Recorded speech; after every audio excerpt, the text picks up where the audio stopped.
was an abrupt ending. Hello, good evening, and welcome to the Scout Report from the LFC Daytrippers, brought to you in association with 5 Yards.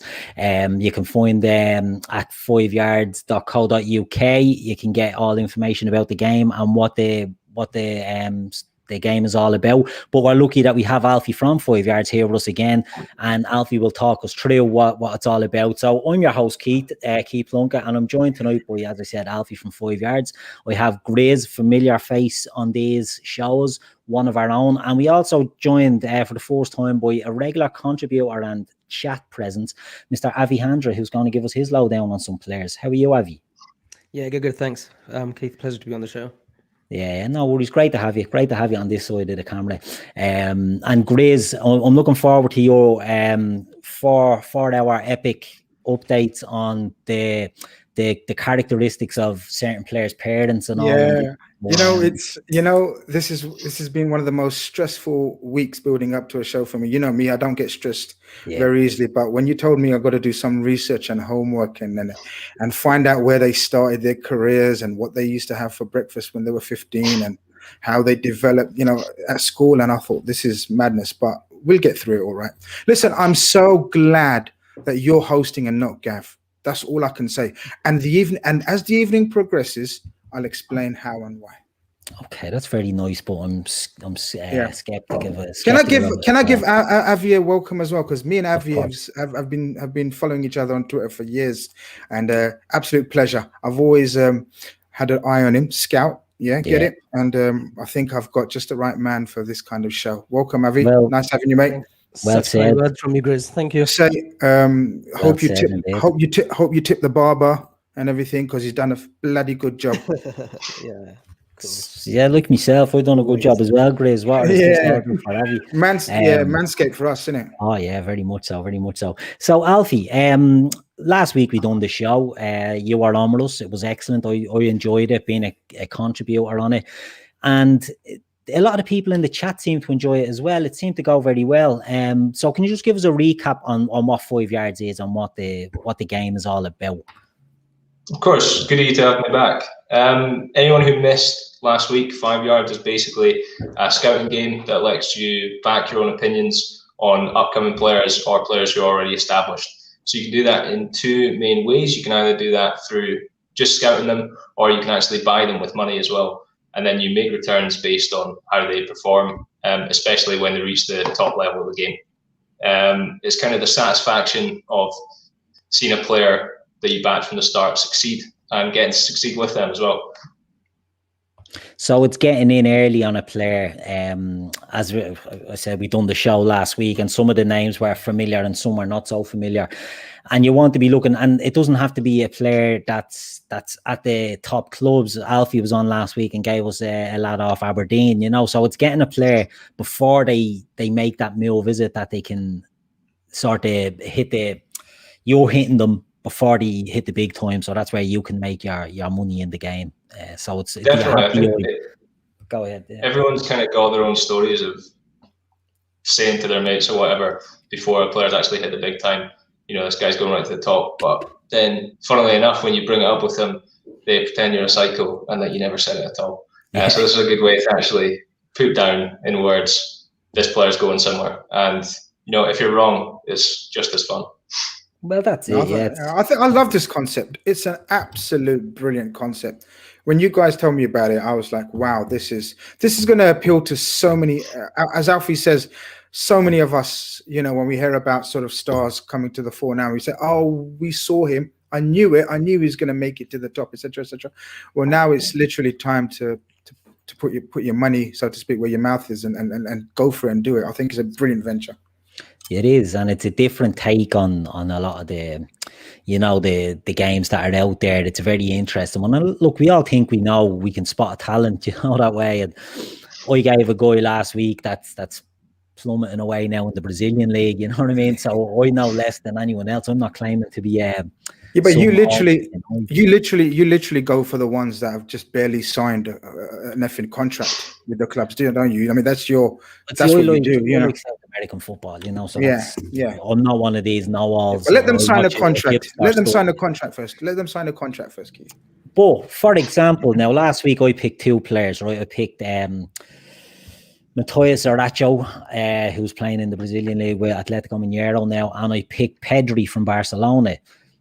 One unknown player, one well-known at this stage player in Europe, and the value, Pedri's value was through the roof because he's already sort of broke through 74 million. I think we had the value on him last week. So Pedri is well established at this stage.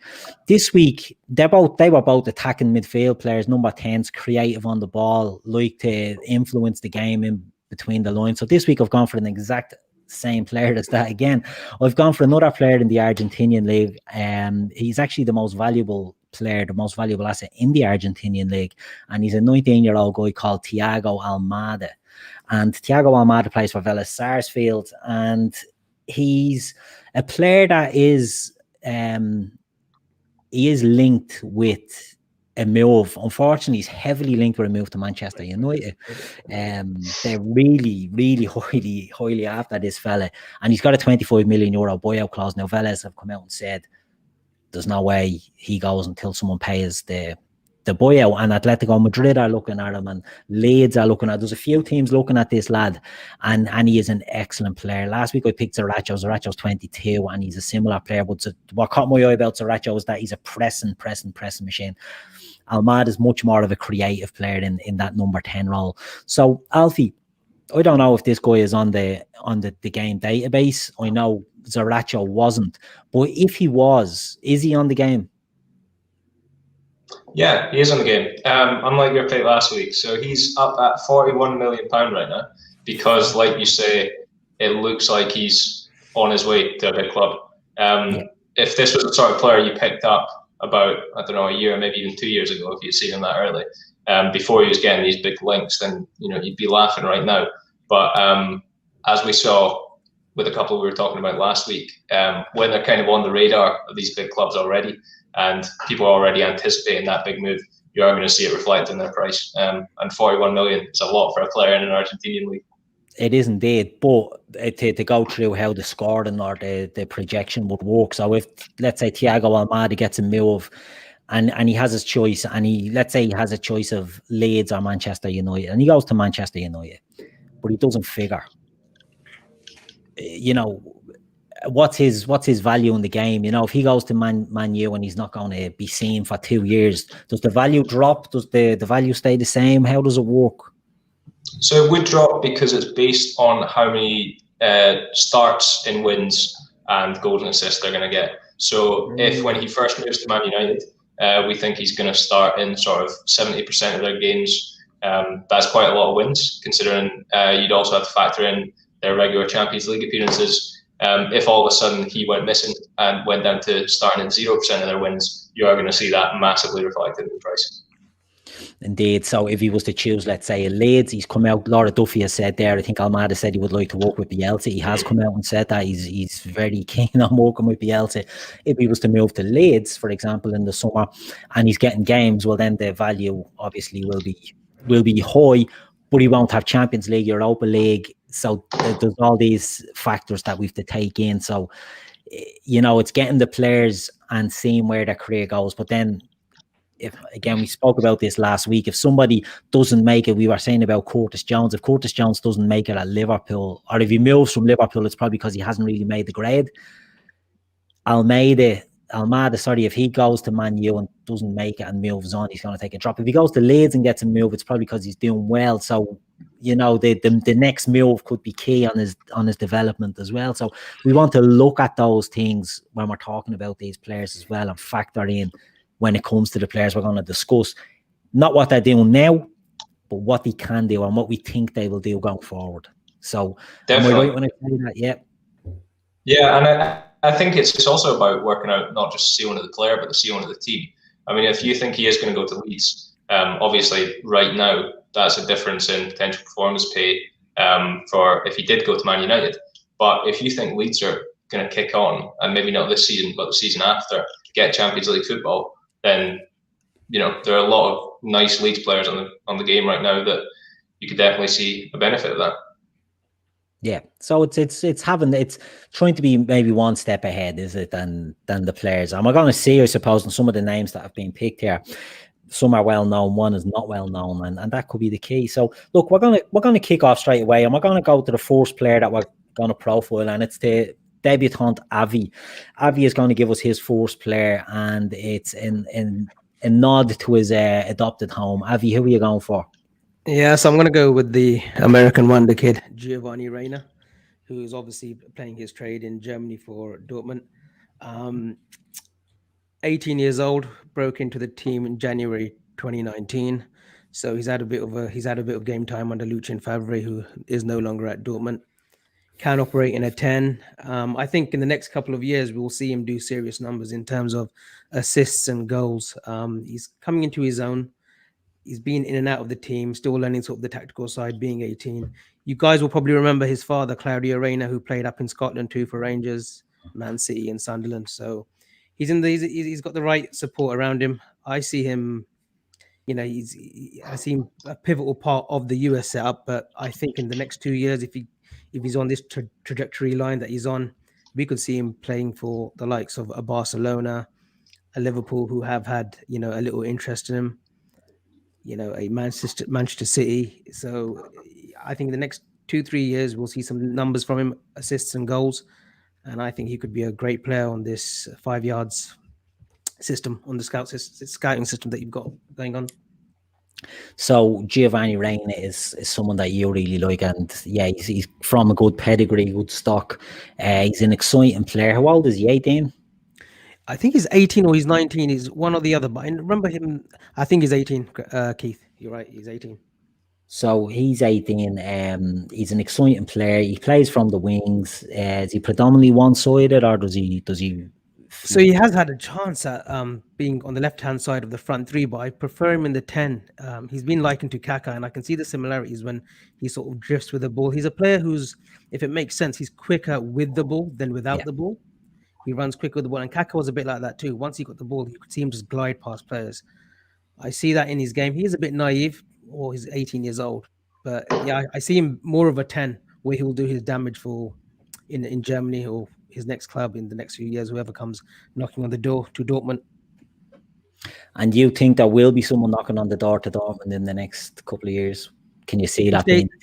Yeah. If he stays grounded, if he keeps learning. I think with Dortmund right now, they need a set structure because, Tuchel came in, he's gone. Now Favre's come in, he's gone as well after a year and a half. I think it's imperative for Dortmund to have a right Mandarin where players like, if Sancho stays, but a Bellingham and a Reyna will benefit from. I think this swap and change, giving a manager 1 year and then he goes off. A player needs consistency at that age, especially at 18, 19. And what sort of, if he does move, what teams do you think would it be attracted to Gio Reyna? What systems? Where do you think he could flourish? See, I think he can play in a 4-3-3. He can play in a 4-2-3-1. I think he can play on. He just lacks that little bit of pace. Whether that comes with an age off the ball, his work rate as well can. We can look at that. But again, we've got to give him the benefit of the doubt because he's 18.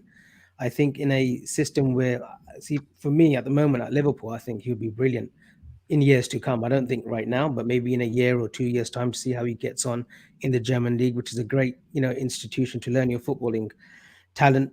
I think we'll see the best of him in a system like Liverpool. I think similar to what Silva did at Manchester City, I think he could do a role for Manchester City if Pep is still there.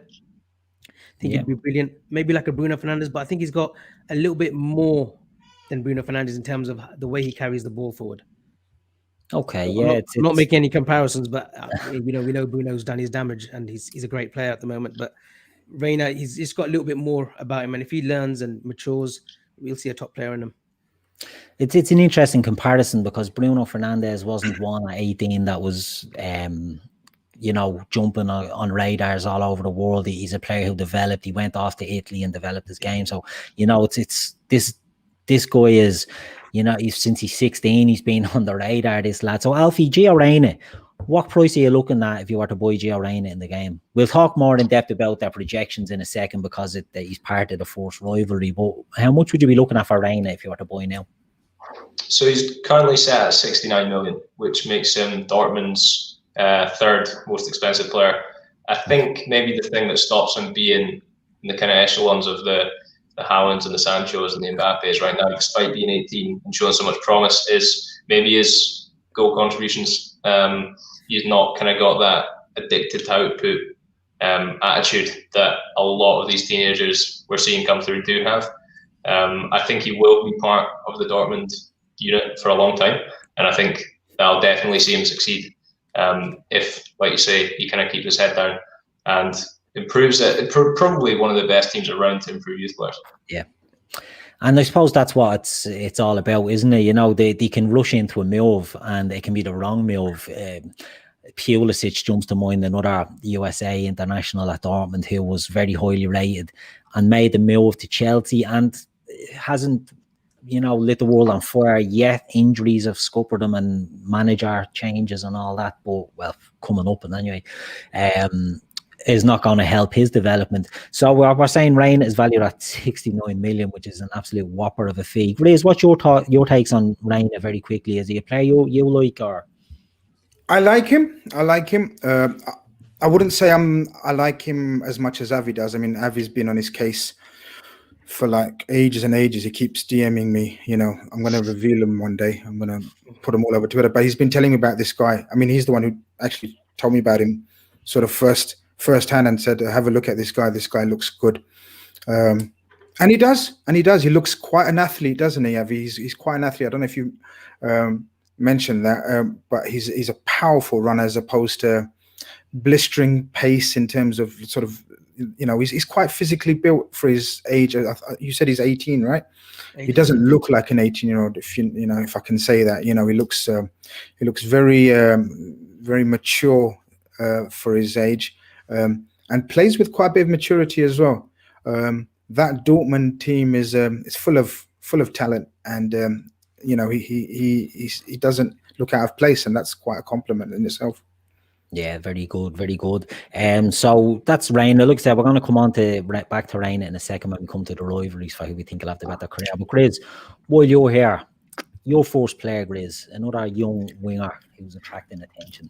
Yeah, I've gone for a dead cert for my first player. I've kind of just bottled it, basically. Yeah, I'm not going to lie. I've gone for a dead cert who, in my opinion, is going to be the next hero that Barcelona are looking for. You know, how many years, how many seasons have we heard who's going to be the next prince after Messi, and who's going to, you know, take his place in the folklore of Barcelona? Well, I think Barcelona, after a couple of false dawns, they've had Bojan Krkić, or how did you pronounce his name? And they've had a few that sort of, a lot of people said, oh, this is the next best thing, and you know. But I think this kid I've gone for is going to be right to the top. His name's Ansu Fati, an absolute gem, a little gem of a player that Barcelona, as they do because of their amazing academy, haven't paid a penny for. He was a free transfer from Seville at the tender age of 9 or 10, I believe. You know, the son of an immigrant father who fled their homeland because of civil war. His dreams of playing for, wait for it, Real Madrid, actually, as a child. He was a Real Madrid fan growing up. But I think Barcelona won the tug of war over him, and you know, he wasn't going to turn down Barcelona. Yeah, amazing story. The kid turns up at Barcelona, and then actually, you know, has play after his first game. He's so disappointed with his performance. He's a 10-year-old, right? And he texts his coach. And this stood out for me, just sort of reading up on him and learning more about him. He texts his coach and says, I'm very sorry for my performance. It will never happen again. And this is a 10-year-old. You know, that's an amazing sort of, it shows you a sense of determination already at that age. And but yeah, unfortunately, he then breaks his leg at 13. You know, and his coaches at the time sort of spoke about his dedication to fitness and nutrition, even at that age, you know, and thank God he recovered fully. You know, he the youngest sort of, I was going to say from youth, one of the few players from Barcelona youth team to go straight into the first team squad without playing for the Barcelona B, which is massive, which is huge. And it so happens the coach was Valverde, who had a very bad reputation in terms of promoting youngsters, but he knew he was that good. And you're talking about Valverde, who's the equivalent of Keith. Would it be fair to say he's the equivalent of a Hodgson? A Roy Hodgson type It's a bit harsh, I think. Is that a bit harsh? Yeah, it's a bit harsh. Well, I've got to add drama to my story about Fati. So you know, you could David Moyes, give him a David Moyes or something. That's not a bad shout. That is not a bad shout. And this is why I meant when I to get the job. This is why I meant that this is part one of why you're better than Gav tonight for me. So yeah, look, Valverde sees something in him and sort of thrusts him into the first team. He has a 15-minute cameo where he comes on as a right winger essentially, and has a 15-minute cameo, and the crowd just love him and everything. He actually on his full debut, he gets a goal and an assist, and he's become the darling already of the crowd. What was he, 16 when he made his debut? Was he? He was 16 when he made his full debut. And guys, you know, I don't know what you guys were doing at 16, but I can't reveal what I was doing at 16. Avi still is 16, so he could tell us what he does these days. But yeah, he gets a goal and an assist on his full debut, man. You know, Messi talks about him and says, you know, wow, this guy embraces him. There's one clip of them where they're embracing and it's gone viral. So automatically people get a glimpse of him or hear about his name because Messi's hugging him, so giving him such a warm embrace. Messi's not known to sort of embrace all of his teammates. Let's not forget, you know, Messi is very much for himself. But this kid, since his debut from the right wing, he's actually established himself as a left winger, you know, cutting on his right. He's not very tall, but he's got a low sense of gravity and a lot of strength, lower body strength.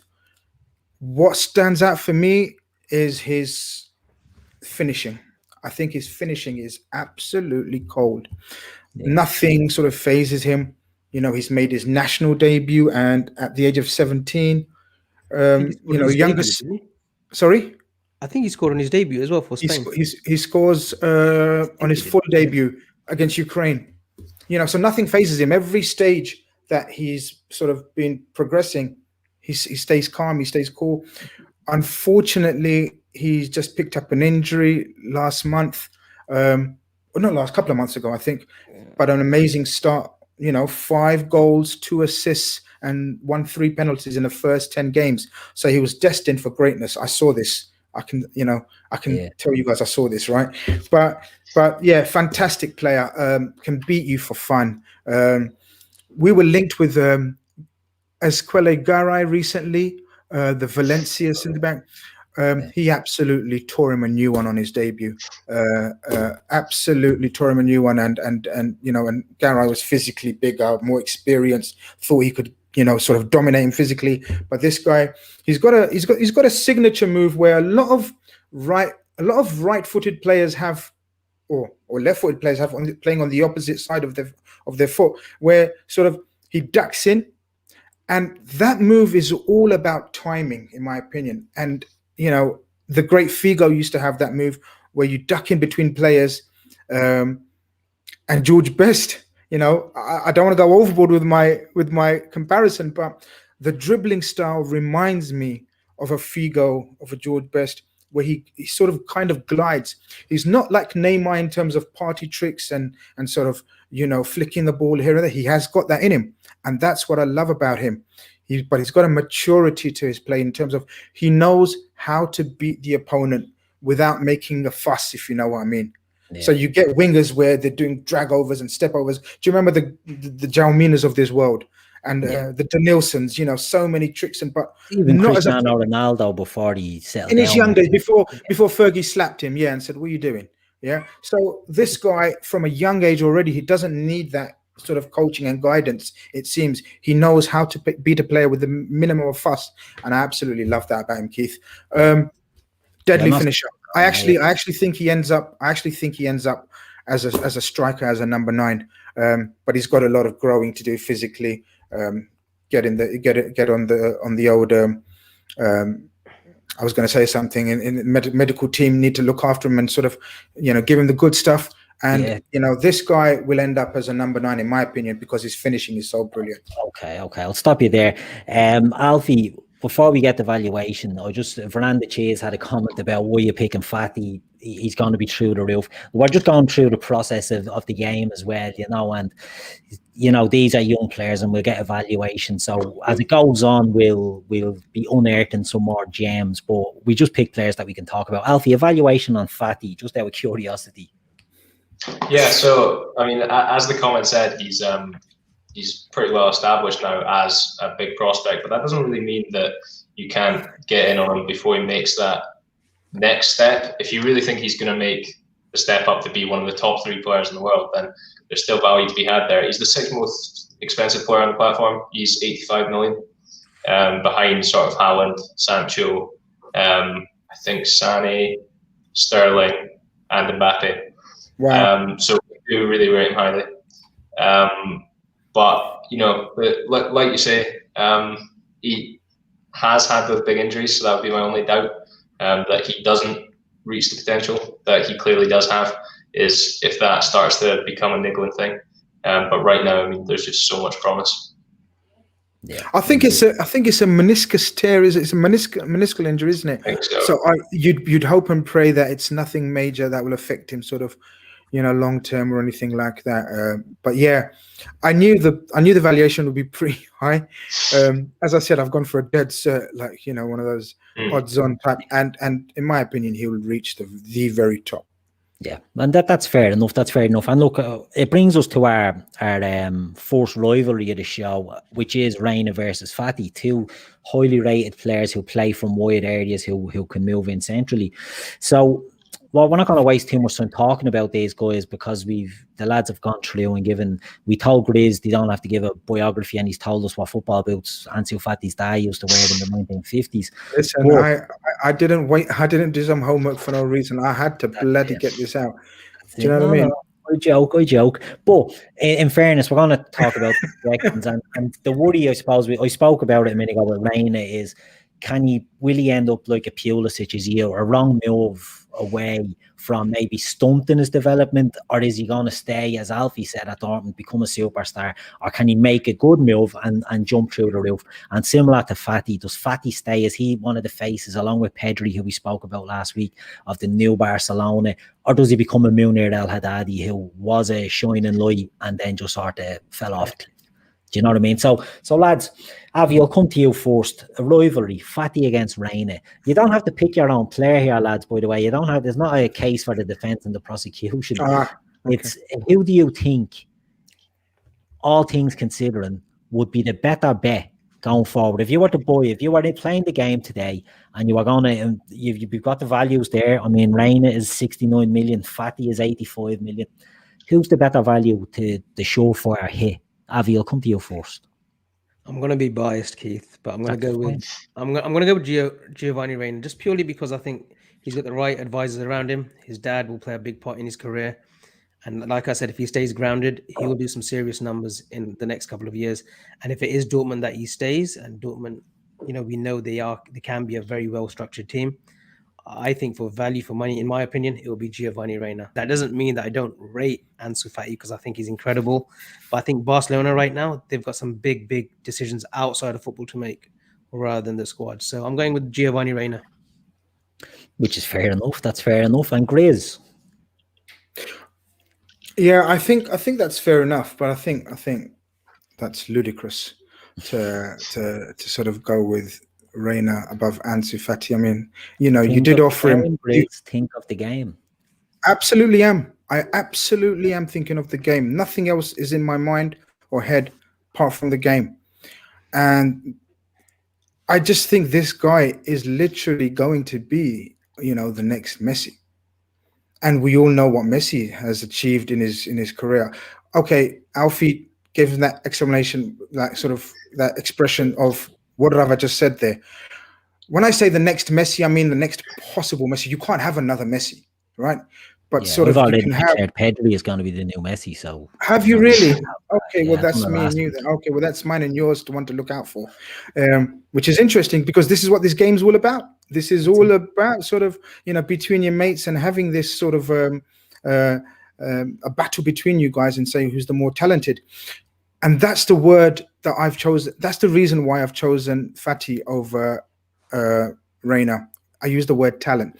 I think Reyna will become a more system player, a more mechanical, more, I don't want to, because I love the guy. I don't want to make out, I don't like Giovanni Reyna. I think he's going to be a fantastic player. But the natural talent that oozes out of this kid it's insane. And that's the reason, just for that very reason, I've gone for the natural ability of Fati. That's fine. So you're banking on Fati being more a clinical goal scorer as well and being the centerpiece of a Barcelona rebuild. And you think that's the surefire bet. So you're going for that. Look, that's fine. That's the lads have gone through the sort of their first two players and the first rivalry. Now, Alfie, a lot of people there's loads of names getting bandied about in the chat, which is great. Our chat is always excellent, I have to say, and it's knowledgeable. People throw in names. But as we said earlier, people are saying, why is picking these players? These have already made it. Alfie, you run this, right? This is your thing. So you're going to give us a player now, and you're going to give us the reasons why this player is going to be a good selection. So do you want to let us know who your choice is? Yeah, he's not overly obscure, but it's Karim Adeyemi at RB Salzburg. I've been waiting to speak about him for a while, to be honest, because I think out of all the talents I've seen outside of the big leagues and outside of the big teams, he's probably the person that's caught my eye the most. I think in terms of playing style, easiest comparison I could make now is probably Marcus Rashford. He's very good at picking the ball up from deep, and you blink and all of a sudden he's in behind you. He's not necessarily going to be that Timo Werner type player who is just going to run beyond the defensive line, find himself in the box. He is fine with dropping deep and doing all the work himself. His dribbling ability is absolutely phenomenal. Like he's a proper compilation player. He's not necessarily the kind who's going to do you with like an incredible skill or anything.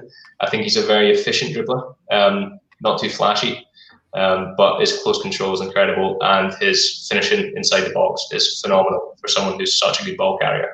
Something you don't really see a lot. I think if you can kind of get Rashford's ball striking ability outside the box, he's going to be incredibly well-rounded.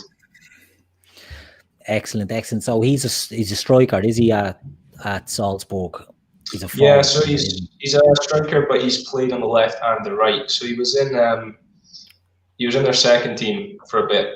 And he just started breaking through into the first team sort of back end of last season, start of this season. He's hold on, I'll get it here. He doesn't actually start as many games as he kind of maybe should, because they've got Patson Daka up front, and he's only 18. So the manager doesn't really trust him too much yet. But he's started 4 games in the last roughly a season. And he's got 8 goals and assists.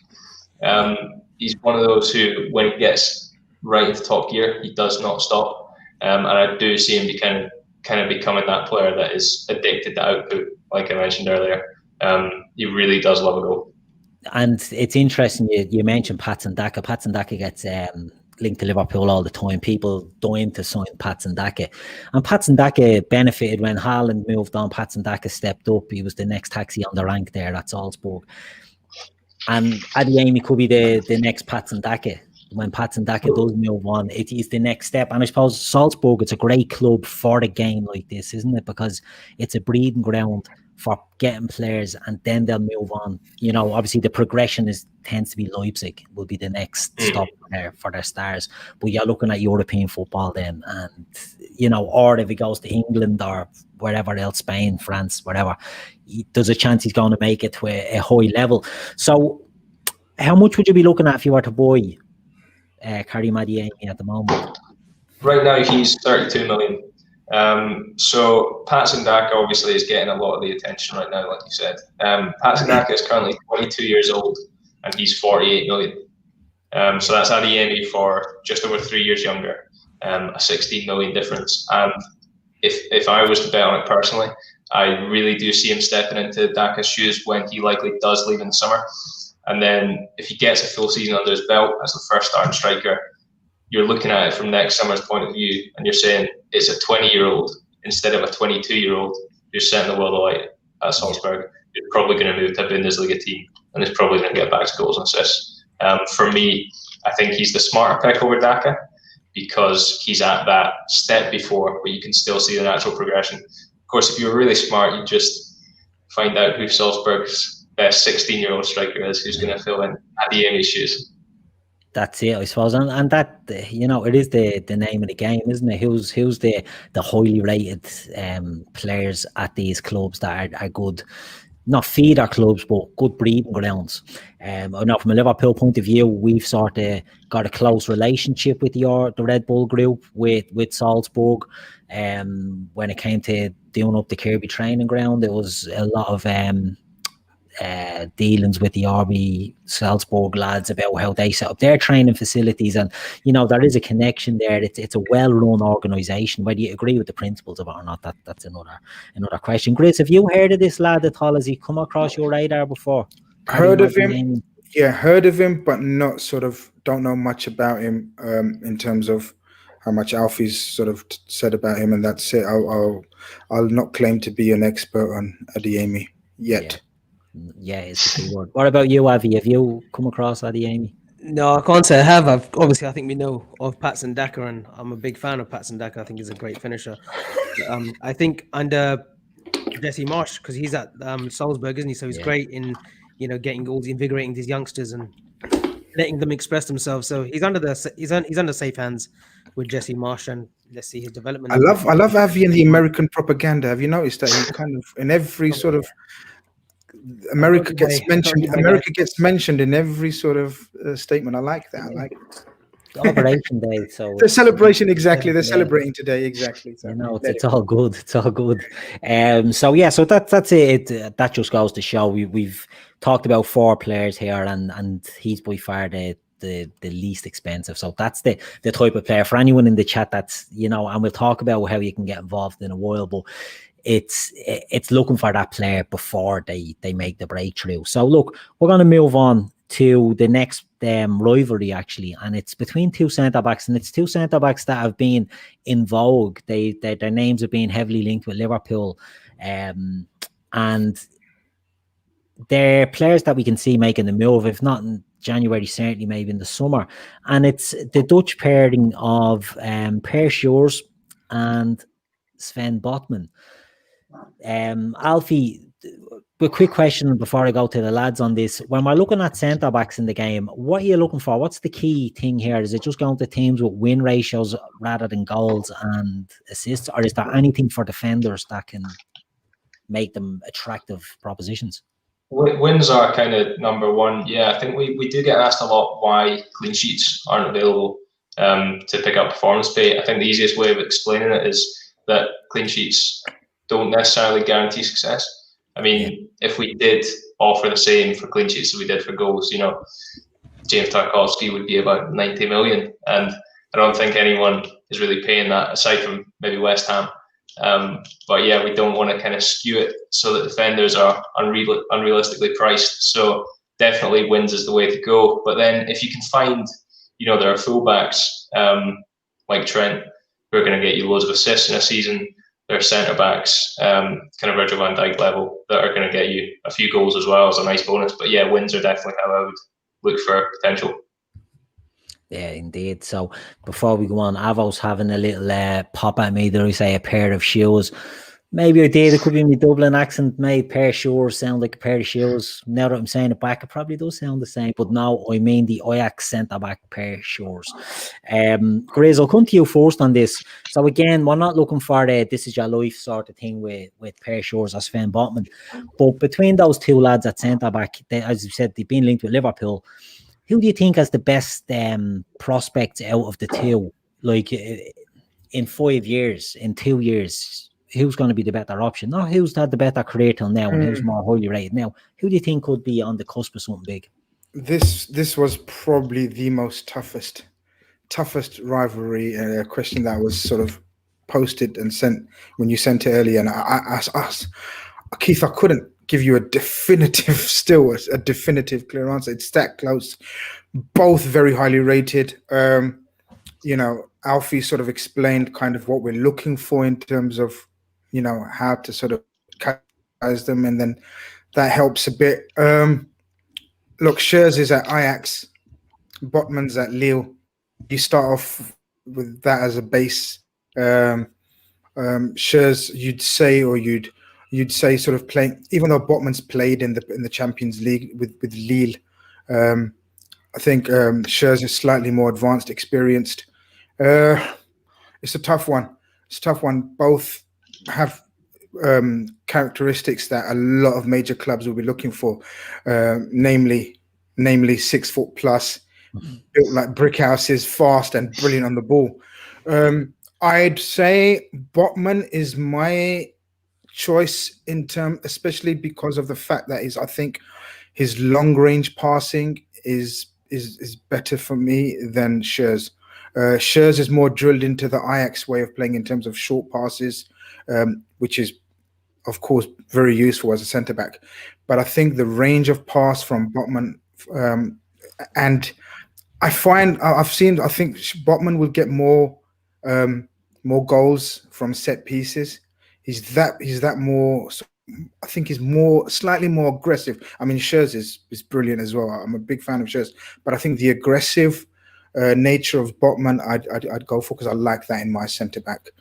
So I'd just edge it with Botman. I think he's gonna be snapped up by, you know, we spoke to his people, agents, couldn't quite come to an agreement. Jose Mourinho is a massive fan. So yeah, that's one to keep an eye on. I think he's gonna get his very big move soon. Good stuff. Alfie, before we go on, Kieran's trying to comment up there. Schuurs and Botman's value is reflected by the no clean sheet bonus, 22 and 27 million. So which is that 22 for Schuurs or 27 for 22 Botman? for Botman right now and 27 for Schuurs. So Grizz, you actually bring up quite an important point about the wins of the respective teams as well. Not every league in the world can currently get you performance pay. So because the Eredivisie maybe isn't as big a league as Liga 1, you're not going to get returns for wins in Eredivisie right now. But when he does play in the Champions League for Ajax, you definitely will see returns there if they pick up wins. And also, you know, when we're talking about projecting where the next step is, you can definitely see Schuurs at one of the highest leagues, you know, La Liga, Premier League, Bundesliga, which is when he will start racking up those returns. Indeed. Excellent. Avi, what about yourself? Who do you see as being the better prospect between Schuurs and Botman for the game purposes? Yeah, we saw a bit of Schuurs in the Champions League, didn't we? He did himself, like he was great against us. He played well against, I think there was one occasion where we thought Mane was, you know, clear through, but Schuurs had a bit of pace with him and caught up with him. He's you know, he's a really good player. But I think I'm going to go with Botman too. I think his stature, and again, he's joined a club where there's a little bit of a conveyor belt going on with youth players. You know, there's a few players at Lille right now who are coming through the system. So I'm going to go with Botman too. And I think Jaap Stam, he said recently that he's the closest thing to himself. So that's some high ceiling. So yeah, I'll go with Sven Botman too. Yeah, it's very interesting. I'd probably go with Botman myself.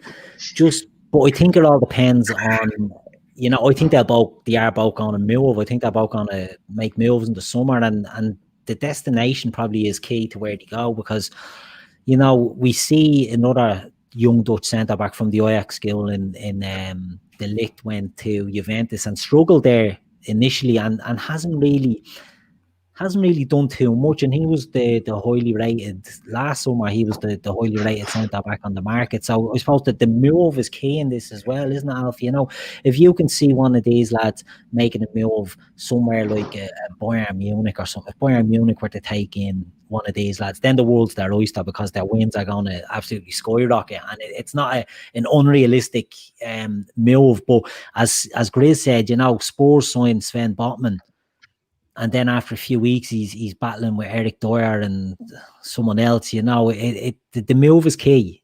The move is key. So, yeah, do I think Schuurs is a better player now? Probably. Do I think Botman for the game at 22 million is a better option? Yeah, I probably do as well.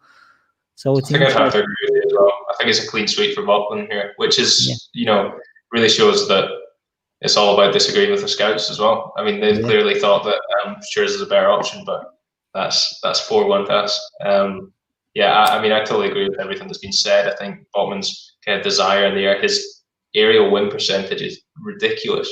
Whereas Schuurs maybe is a bit better on the ball. I think Botman is that man you want going to war with you. Yeah. No, it's very true. It's one, and you know, it's one. When I heard the rivalry first, I says, the Schuurs is going to get this. He's the higher rated of the two. But the more you think about it, as you say, Botman, you know, he is one you want to go to war, and there's a lot to be said for that. You know, an elegant centre back. We've saw the lick, what can happen there, and you know, Botman he's made the move. He's gone to another country already. He's done well going to another country, and yeah, I think he's probably more geared up for a better future for the next few years initially. So yeah, that's an interesting one that we've all sort of gone with Botman on that. So the next player we're going to focus on, Avi, it's back to you. It's your second player. Now, you might want to strap yourselves in for this one, lads, in the chat. So go ahead, Avi. Yes, a player that I was told to look at. He's a youngster at Monaco. He's Belgium originally, from Anderlecht. His name is Eliot Matazo. He's 18 years old. Funnily enough, he's older than Giovanni Reyna, but he's been in the academy for like the last year, and he's been likened to Claude Makélélé. But from the little clips that I've seen of him, he's a very combative midfielder and someone that you know that's got goals in him. He's got an eye for a pass as well. He's made his debut, I think, last month. He got sent off in his second game inside 37 minutes. It was actually a dubious decision. But he's a player that he sort of caught my eye. He looks robust. He looks like a little tiger in the middle. So I'm looking forward to his progress. I think there's goals in the player, and I think there's assists in the player too. So he's one to definitely look out for in the next year or so. I can't see him staying in Monaco for too long. I see him maybe coming to the Premiership. I wouldn't be surprised if the likes of Arsenal or Tottenham are looking at him. There were rumours that Atletico Madrid were looking at him because of, you know, Thomas Partey leaving. So it could be an interesting one for sure in the next coming sort of, maybe in the summer even. But he's a talent for sure. Yeah, there was a list. There was a line of clubs trying to get him when he was leaving Anderlecht to go to Monaco, and it was seen as a coup. Again, Manchester United were heavily linked with him at that stage. But he's one that he's not that experienced. You know, he is only breaking in. I had a look myself. I think he's only made 5 appearances for Monaco's first team. Alfie, do you have anything on this lad? I don't know anything about Eliot Matazo at all. He's actually not on 5 yards, which is perfect for the conversation, to be honest, because this is what it's all about. I mean, if you can be so far ahead of everyone else that he's not even on the game, then you know, you're going to have a leg up there. We've got a few Monaco players on there, so closest one to compare him to would be Aurelien Tchouameni, who's 22 million right now. That's so the player I was toying with myself, really? And I couldn't pronounce the name, so I didn't go for it. It's such a good breeding ground for young players. So I think similar to how we were talking about Dortmund, you know, you're going to trust that their development is going to go pretty well there. But yeah, that's what it's about, getting the player requests in and getting ahead of the game. Yeah, excellent. So it and as we've said, as Alfie has touched on there, you know, it's about getting that one step ahead, you know. So if you do have players, right, we don't want, you know, you don't want to be scouting the under-13s at Ajax to find out who the next big thing is. But, you know, if you can get the march on a player and you can get a price on him and you can get in there, that's the way to do it. That's what you want to be unearthing. Grizz, have you heard anything about Eliot Matazo? Yeah, funnily, I haven't. I haven't. I'm not going to go down that route. Right? If he's not on the website, then I'm not going to. Yeah, but I trust Avi's judgment. I got the names of the players that we're going to be talking about in this evening's show. So I had a look, and Avi made a good point. You said he was compared to Claude Makelele, was it? So he's a smaller central midfield player. He's 5'9" or something like that, 5'8". He's very combative in the midfield. So yeah, it's a good comparison. Our other players are, Nampalis Mendy as well at Leicester is that sort of small central midfield player that gets about. Another one, I think, was he at Nice or he could have been at Monaco, I don't know.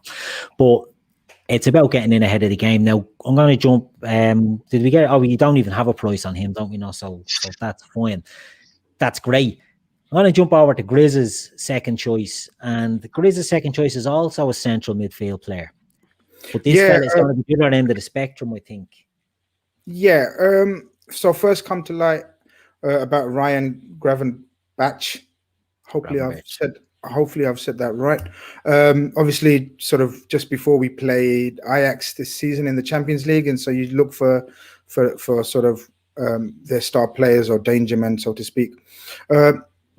When I say danger man, he's not so much a danger man. He's actually currently playing for Ajax as a defensive midfielder, which I don't think is his best role after sort of scouting him since then.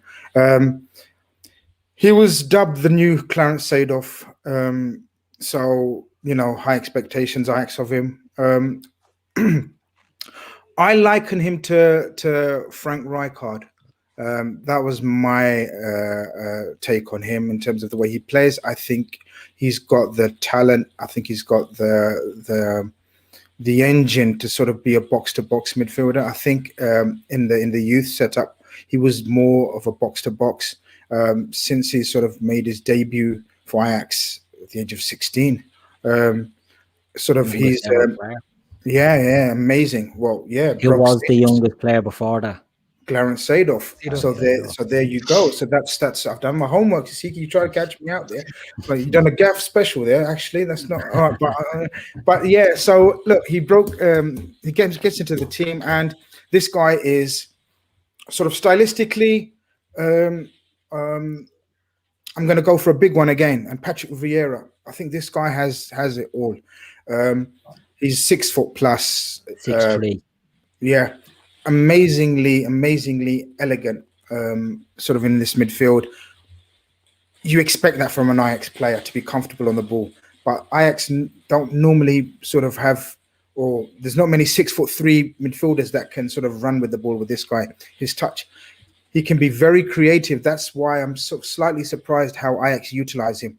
I think he's got a lovely range of passing. He's elegant on the ball, and that's the best way of describing him. I think he's going to grow physically yet as well and become an absolute monster of a central midfielder. I can't see him at Ajax for more than 2 seasons max, and I think he'll be snapped up by one of these big boys. I don't know of any big clubs after him or monitoring, but we know sort of every major club, every big club looks at Ajax and sees the sort of the talent coming through and has eyes on them already. And yeah, I think Ryan Gravenberch, I'm assuming he's obviously probably very well highly thought of, but I think another kid who's got an absolute, and you got to remember, he's still 18. Yeah. He's still a kid. So he's got so much potential, so much growth, not only as a player, but sort of in terms of this game as well, in my opinion. Yeah, he was voted the best talent in the Ajax Academy when they promoted him, obviously, into the first team. If you're going to make a debut at 16, you're obviously something about you. In some ways, and this might seem a bit off the wall, he reminds me a bit of Paul Pogba as well. He's that big. He's a big ball. He's a rangy passer. It's very interesting, and it's funny I should say that because his agent is one Mino Raiola, which surely affects his value in the game. Alfie, how much are you talking about for Ryan Gravenberch?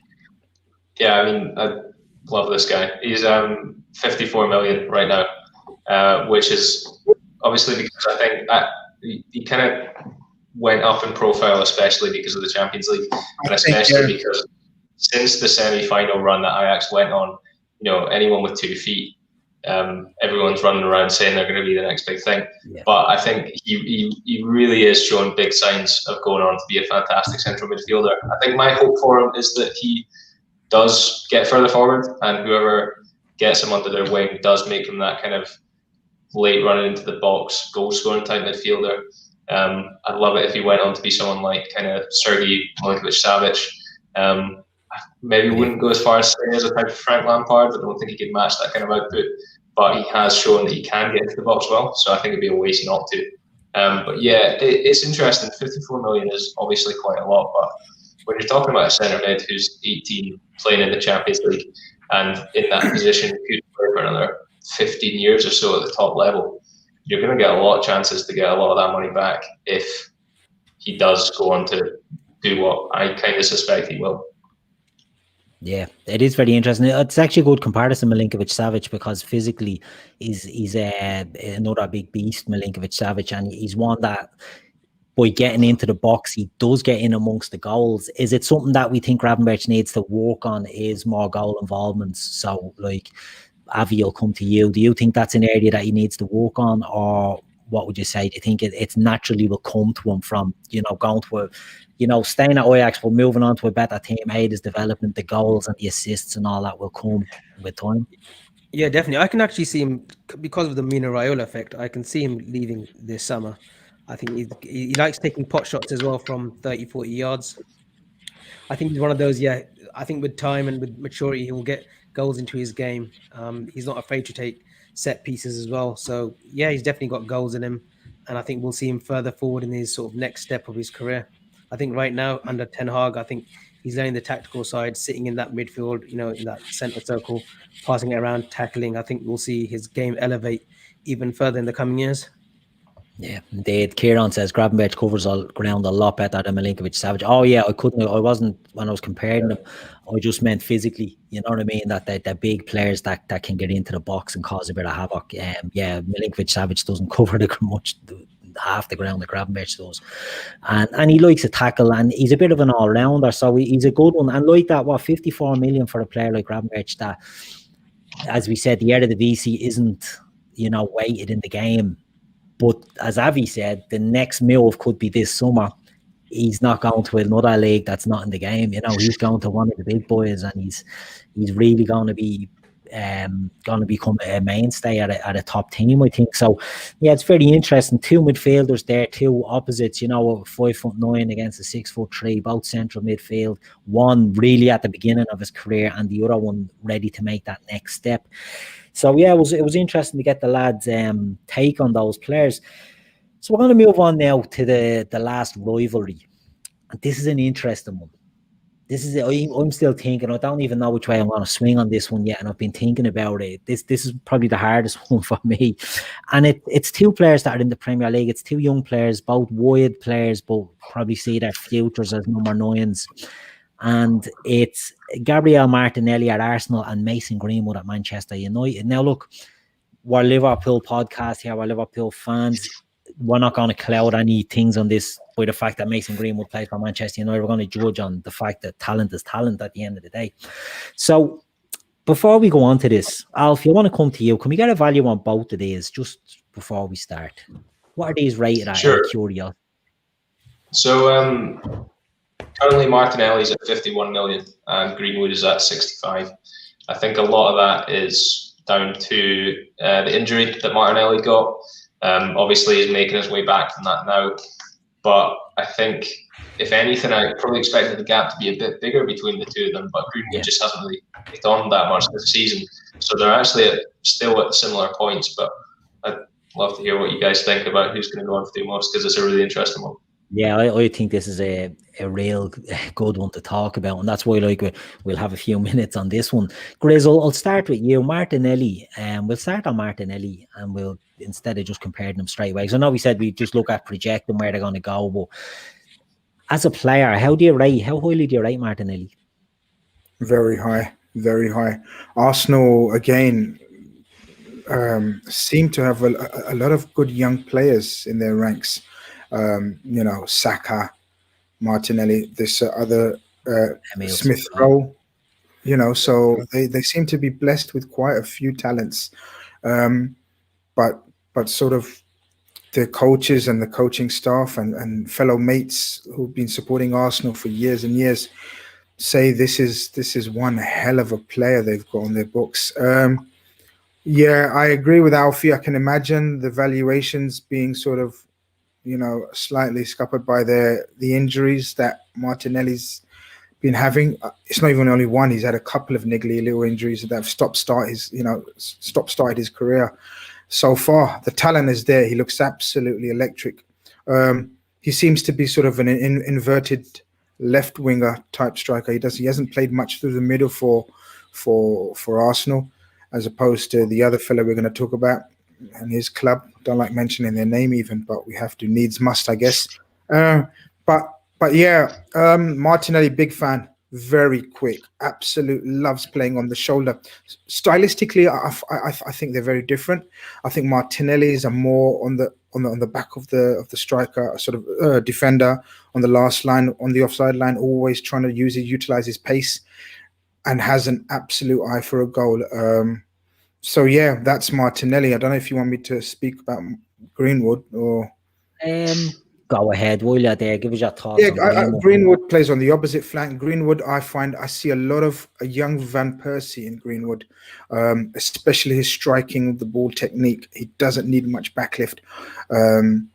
Taller than Martinelli, sort of not as quick as Martinelli, but more, how shall I say? To me, he looks like a more rounded player, sort of, more intelligent in his movement because of the fact that he's not as quick as Martinelli, where Martinelli, when he's fully fit, and hopefully, he gets back to full fitness, he's more lively, he's more sort of quicker, sharper, whereas Martinelli, you can see him developing into more of a footballer. Very much like, as I said, Van Persie, where Van Persie was a brilliant creator as well as a deadly finisher as well. Yeah, indeed. Interesting comparison there with Greenwood and Robin Van Persie. Avi, what about yourself? Martinelli, we'll start on him. What do you rate Martinelli? Yeah, I think he's incredible. I think he's a really, really good player. I think he's incredible. The injuries have hit him quite hard because he's had some serious injuries. I don't think they were niggling. One of them was quite bad last season. He just got away with one last week, I think, with the ankle injury, but I don't think that's so severe. It's funny because they should have been playing for the same team. They should have been playing for United because he had his trials first at United and then Barcelona, and he was very close, Martinelli, to joining United, but for some reason or another, it didn't materialize. I think Martinelli is really good. If he can stay fit, Arsenal got a really good player in them, a real gem. With Greenwood, my friends a couple of years ago, they've been hyping this kid, the United fans, they've been hyping this kid for the last few years, and last season, I think you saw him, especially in the Europa League last season. He scored a fair share of goals, and even after Project Restart, when they restarted again, there was some goals that you think Greenwood, no backlift in his left foot, just like Grizz was saying. Van Persie, I think there's a little bit of Fowler in Greenwood. That left foot, remember that trusted left foot that Robbie had?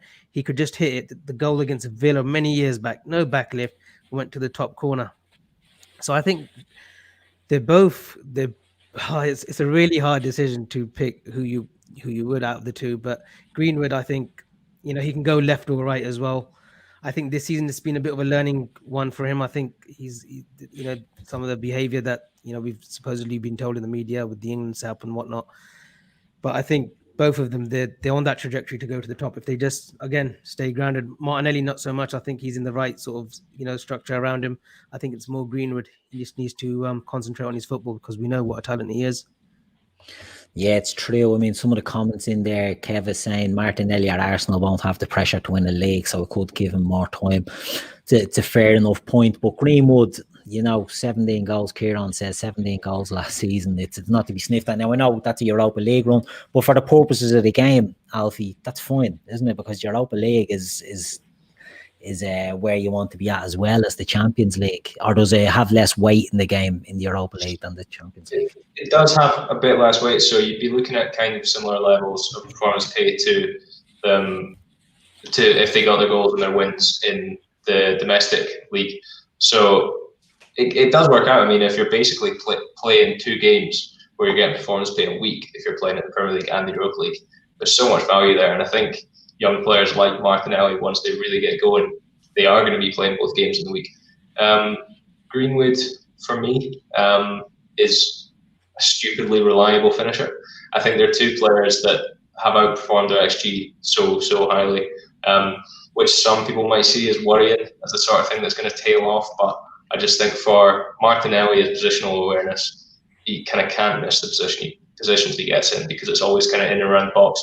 And Greenwood, just the way he hits the ball, is just so sure of himself. So I think they're both good bets. But yeah, it's like you say, if you think Greenwood's going to be playing more Champions League football, then definitely for the immediate future, then he's probably your best bet. But I think probably big futures for them both. Exactly, and it's the whole point, isn't it? If you're judging on them now, I think Mason Greenwood, if we were doing this maybe at the start of the season, Mason Greenwood would be light years ahead of Martinelli, because he had got that season last year where he'd established himself as part of a front three for Manchester United that looked like he was going to be a mainstay, and for whatever reason, he's been in and out of the team this year. Martinelli has had the injury issues. Martinelli's a great example of good scouting as well, because Arsenal bought him. Obviously, Avi said he was trialed at United and Barcelona, but he came from Ituano, a third division Brazilian team. Like, it's not like he came. That is some scouting. It's not like he came from, Vasco da Gama or, Flamengo, Santos, any of these big name teams in Brazil. It's a little known team that he came from. So to get him in there, and from the minute I seen him playing, the first thing I thought with Martinelli was, I'd love him at Liverpool. He would be excellent in Liverpool and he covered any of the front three sort of positions because he has that versatility. Whereas Greenwood, I always saw as a centre forward, as a player that was going to bang in goals. But he surprised me, Greenwood, with how dangerous he is on that right wing for United. So if I was to say up till now, who would be the better bet? I would say Mason Greenwood. But projecting into the future, what way, Grizz, I'll come back to you. Where do you see these two lads ending up in 5 years? Let's look at it that way. Where do you see these two being in 5 years? The thing is, I can see Greenwood staying at Barcelona, at Man United. I can see Greenwood staying at Man United, being a local boy and everything, and sort of, the whole romance of his boyhood club, etc. But Martinelli, I can see going to a big club and not staying at Arsenal. And it's all about, as we've discussed, it's all about that next move, under what coach, what level they're playing at. Right now, I agree with everything you said about Greenwood playing Champions League football, more chance of playing Champions League football. So it's an absolute tough one. I still can't decide. I can see Martinelli going to a massive, huge Italian club in a few years' time. I can really, really see that. Whereas Greenwood will stay at Man United, and then where do we see Man United in a few years' time? They seem to be getting better and better.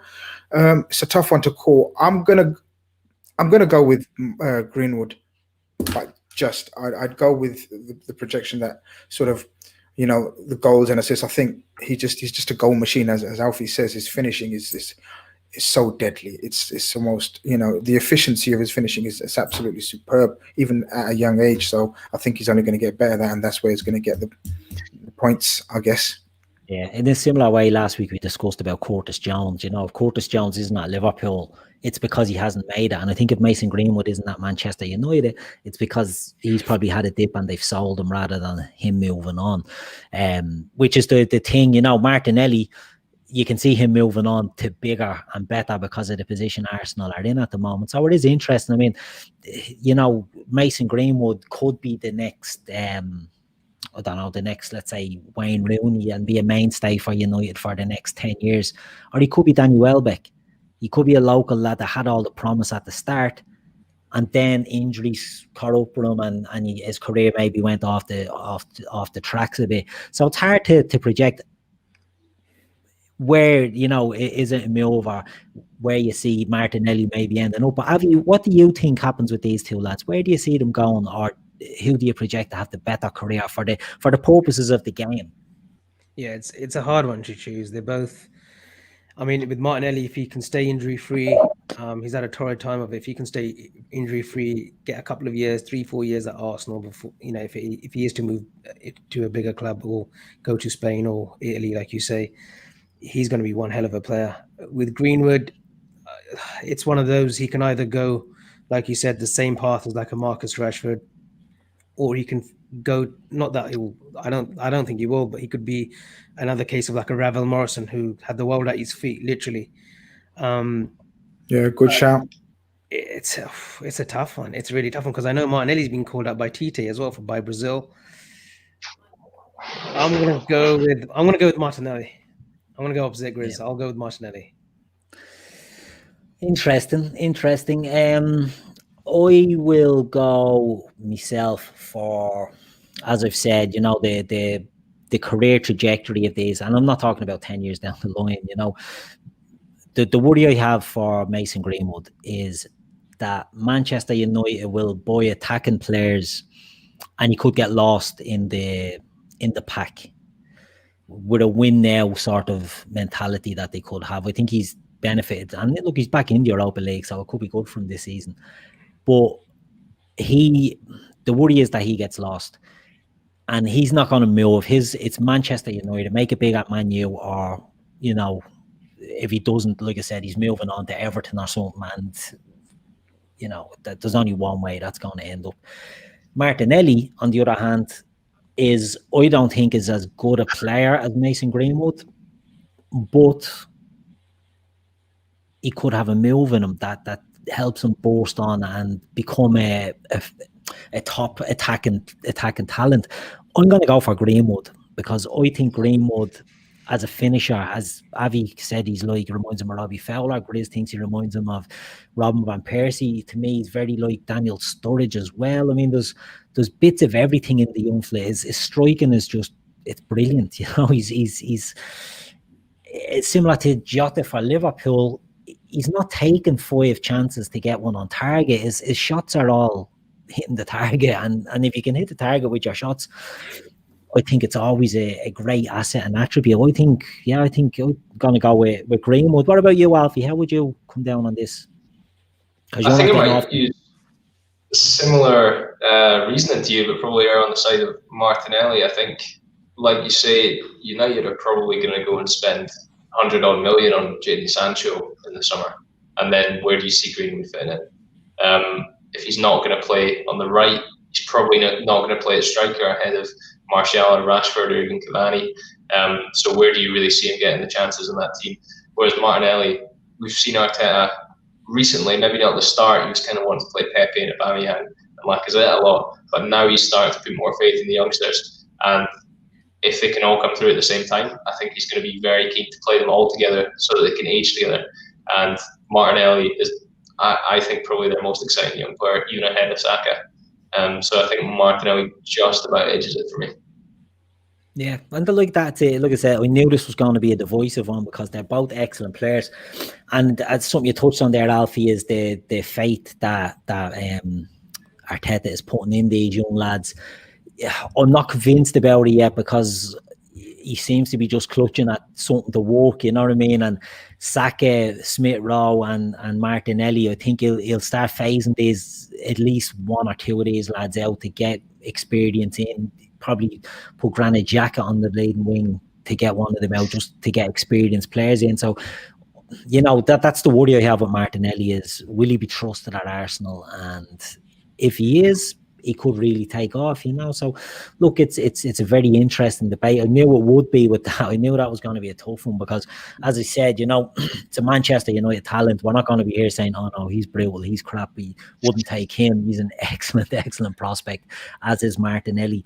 And both similar. And all 3 of the rivalries, I think, were good tonight. Similar players, similar positions, similar attributes at similar stages of their career, so that's what it's all about. So that we've gone through all the. Sorry, just to bear in mind as well, just a quick one. If you got to remember that United have brought Amad Diallo as well from Atlanta, who's a wonder kid, who's played. He looks amazing in the reserve level at Atlanta. So something to bear in mind. He's 18 as well. He also bought Facundo Pellistri from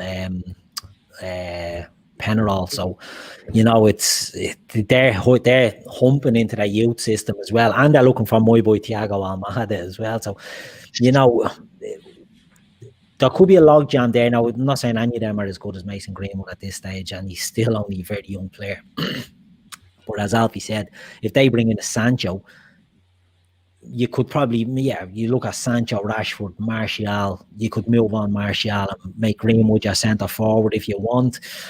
But it does sort of maybe, you know, stunt his growth and his development. Look, it is what it is. That's their problem. We won't lose too much sleep over that one. So we've gone through the players, and, you know, as we've said earlier, it's a new show that we're doing. It's excellent. 5 yards. It's taken off, and it's something that we really enjoy. And the listeners, the people that are in the chat, seem to enjoy the premise of it as well. So Alfie, before we go, have you a little update on 5 yards? You know, around the being based in the UK and things like that. Yeah, of course. So we've really enjoyed this show as well. I think it's gone pretty perfectly so far. It's really interesting hearing people get passionate about players they think are going to go far. We are going to take a break with it. We're going to take probably about a month or so. The main reason being that we understand that a lot of the viewer base is based outside the UK, specifically in Ireland. And right now, because of certain restrictions, we're not available in Ireland.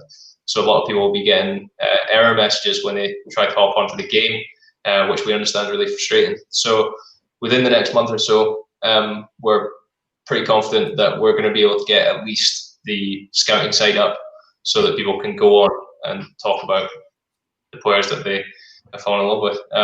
So a brief pause. We're still going to be in a lot of contact. Fire any and all opinions at 5_yards. Tag Daytrippers as well, because I'm sure they'd love to hear it too. Yeah. No, definitely. And it's something that we will be definitely keeping at the forefront over the weeks that we're going to have this little break, because, as I said, it's something that, you know, the contributors on this show enjoy doing these. I know the two lads on here today really enjoy this sort of thing, and I know Shawnee was on last week. It's something that Shawnee likes, and other lads that'll be in the group would be certainly very interested in this, and I think it's excellent. And it's just to sort of get it all working correctly that we're going to take this little, we call it a little break, a little hiatus, but we are going to keep in touch with the lads, and we are going to keep promoting the game. And as Alfie said, the scouting side of it, scouting reports, we can do all that sort of stuff. And then hopefully we'll come back soon and be ready to rock, you know, because I think it's a great idea. I think it's a great premise, and I think it's something that we can really, you know, help push on together, you know, that way. And as you said, tag the Daytrippers and any information to keep in contact with the lads at 5 yards, and we should get this up and running as soon as possible. So look, I think we'll leave it there unless anyone has anything else you want to say. No, I think I've run out of notes. Good man, Grizz. Not enough ink in that pen. Alfie, I want to thank you again for coming on. I really enjoyed the show. As I've said there, I really enjoyed the premise of 5 yards, and as we'll be back soon with more of these. But thanks again for coming on. I hope you've enjoyed it. It's my pleasure. Brilliant stuff. Grizz, as always, you're one of the Mount Rushmores around here. I knew you enjoyed that show tonight. I knew you do it. This is your life on the players. I did. I thoroughly enjoyed it. I'll be more prepared for the next show. It gives me time. I'm amazing. Alfie's giving me a month to do some more preparatory work, and we're gonna unearth some gems. That's what it's all about. That's what it's all about. And Avi, how was the debut tonight? How do you feel? Confident? The nerves have gone? Happy with the debut performance? Yeah, no, thank you for having me on. I'm going to go back to the drawing board and take Alfie's suggestion on Adeyemi. So I'm just going to YouTube him now for the next sort of hour or so and make a judgment. That's it, and take the tips, you know. RB Salzburg, get on them, get on the middle and French teams as well. That's where all the value is going to be, lads. This is where the value will be. But look, it's been another great show. In the chat, thanks to everyone in the chat for joining in. As usual, the chat flies, a lot of good comments, a lot of people looking to talk about general football. It's not the night for that, you know. This is the scouting. This is the scout report. There'll be no. Stop telling us Man United have gone top and we don't signed a centre back. Not tonight. Not tonight. Yeah, we don't care about any of that nonsense. This isn't the night. This is not the night for that. So look, it's been our second scout report. We'll be back in a couple of weeks with another one of these. We hope you have enjoyed it. But for tonight, I've been your host, Keith, and I'll talk to you again soon.